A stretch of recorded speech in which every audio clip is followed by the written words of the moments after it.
Greetings, everyone. Pete Pardo here from Comic Book Geezers. Welcome to another episode of Inside the Cover.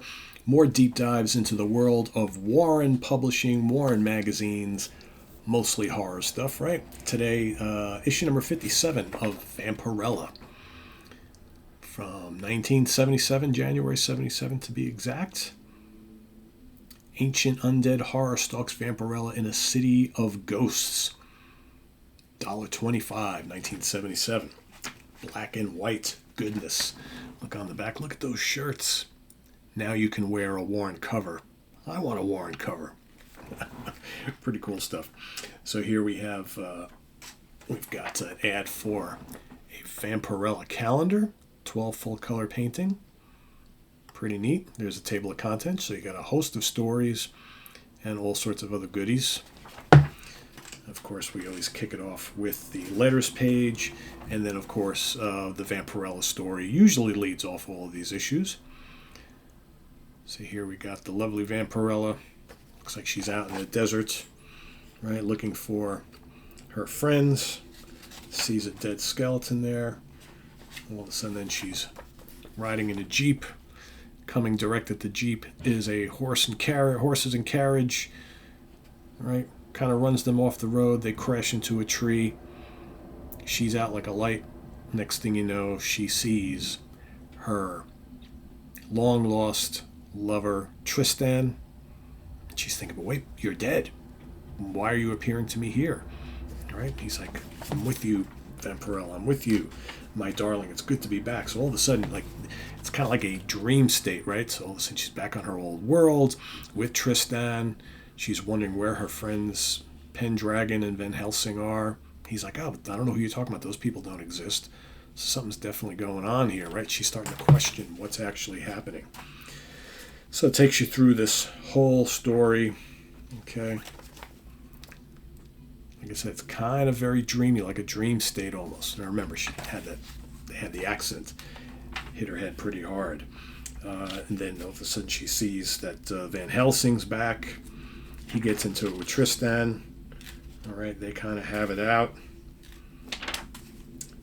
Then finally she realizes that kind of was all a dream.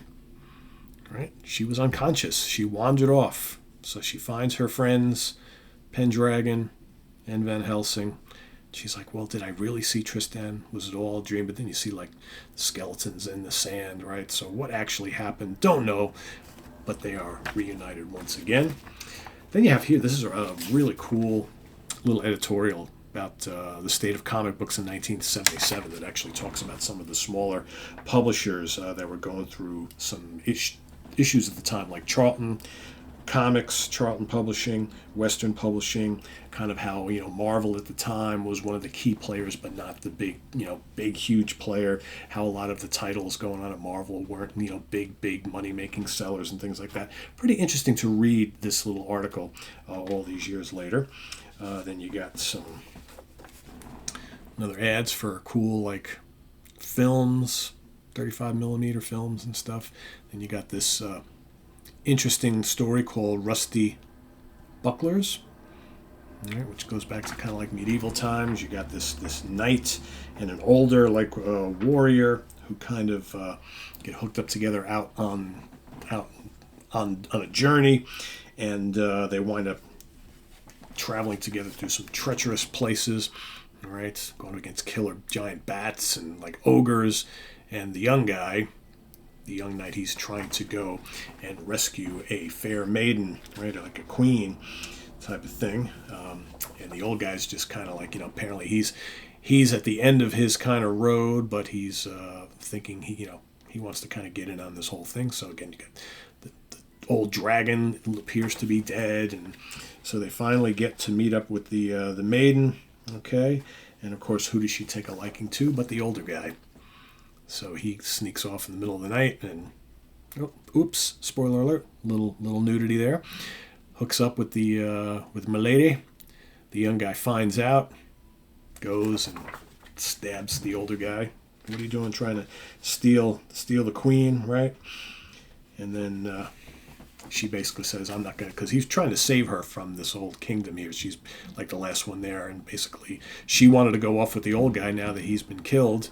she's like, nah, I'm not going to go off with you. You might as well just go on your way. And that's kind of how it ends. Kind of a weird ending there. This next story is pretty cool. It's called Stand-In. This is a tale of, think of a stand-in like a stunt double.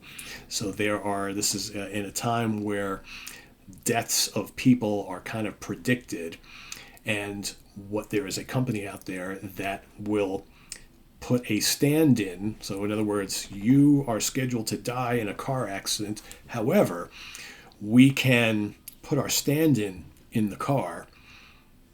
The accident will happen, but the stand-in is also kind of like a stunt guy and will escape.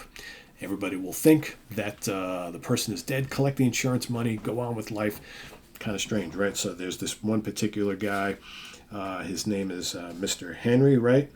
And just goes through like a couple of scenarios where he's in place of the actual person who's supposed to die, and he keeps surviving. And burning house, right? He goes in place of a child.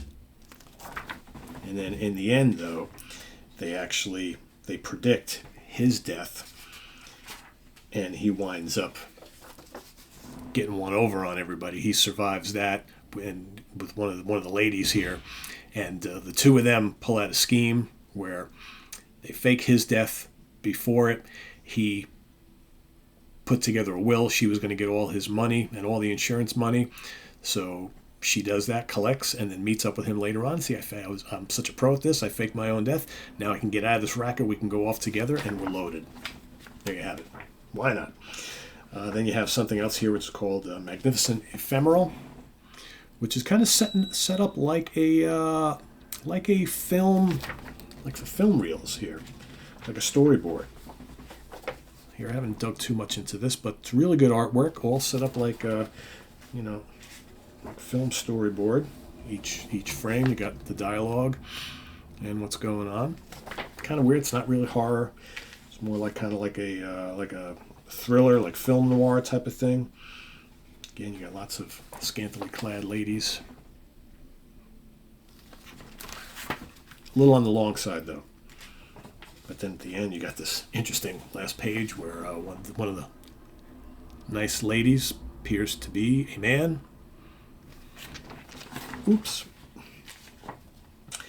And then last but not least, you got this other story here, which is called An Insult to Science, which is a really interesting piece where you've got this dude. He's a doctor, and he goes out. He's driving in his car, kind of bad weather, and he sees a young lady on the side of the road just walking through the woods. So he goes up, what are you doing out here? What are you doing out here? And she talks about how, she calls him William. His name is William. He's like, but I don't know you. Then she goes and disappears off again. So finally he comes across a little mansion, and he's lost again. And he stops, knocks on the door, looking for directions, or maybe they'll put him up for the night. And guess who is the owner of the house? The lady. Of course, she recognizes him. And so herein starts this whole tale of where she claims to know him. He doesn't know her. She says she's in love with him, whatever, but she says she's got a crazed, jealous husband, who might be coming back, but she wants to be with him. The husband shows up, sees, what's going on here. Kind of almost like a haunted house kind of tale. He's sleeping in his room. He hears a scuffle outside. He goes out with his gun, sees that the husband is, attacking her, shoots the husband. He falls out the window, but then he notices that the woman is dead, neck broken. So apparently the husband did not want her to be with anybody else, killed her. William killed him. He goes into town to the sheriff, basically tells everything that happened, and then the sheriff says basically, what do we got here? He goes, oh, he fell out the window, right? He tells the whole thing about how he shot him. He fell out the window. He goes, oh, out the window. I know. Is your car outside, Dr. Miller? Come home with me and have some breakfast. There's something I want you to see, but it's best seen in the morning light. So he takes him to the house, and he goes, the mansion, it's abandoned in ruins, but I spent last night here. he goes, Anna was in the house. And the sheriff says, Edward lay here in the garden. Yes, it happened that way 25 years ago. Now, every year, on the anniversary of her death, that drama is reenacted. I don't know why. But I think maybe Anne is still trying to say her final farewell to her lover. Every year a man comes to my office and tells me that the same story, he is always named William. So it just keeps replaying year in and year in and year out. And I feel that if she could ever once spend the night complete the farewell, her spirit would rest. Okay. And basically he then goes and takes his experience, Dr. Miller, William Miller, he takes his own experience with this and basically writes a series of papers about it and trying to come up with a logical explanation for how it can happen. And he's just like, I have no idea why. I can't prove anything, so screw it. And he rips it all up. And that's basically it. Kind of interesting story. And then, of course, you've got the posters, and you've got Vampirella back issues. So many great looking ones, right? You've also got adverts. I mean, the ads in these are amazing. Books.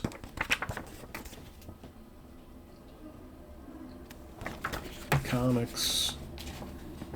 Got the films.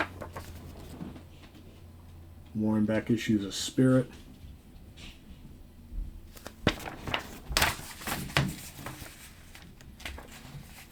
Jigsaw puzzles. I mean, look at all this stuff. Submarines.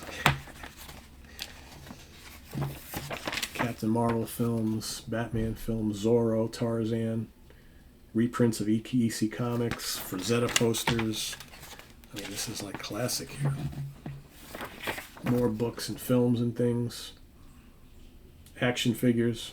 Look at those old action figures down at the bottom.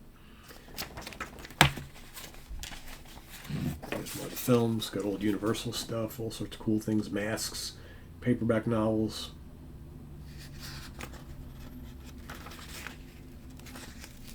Planet of the Apes home movies.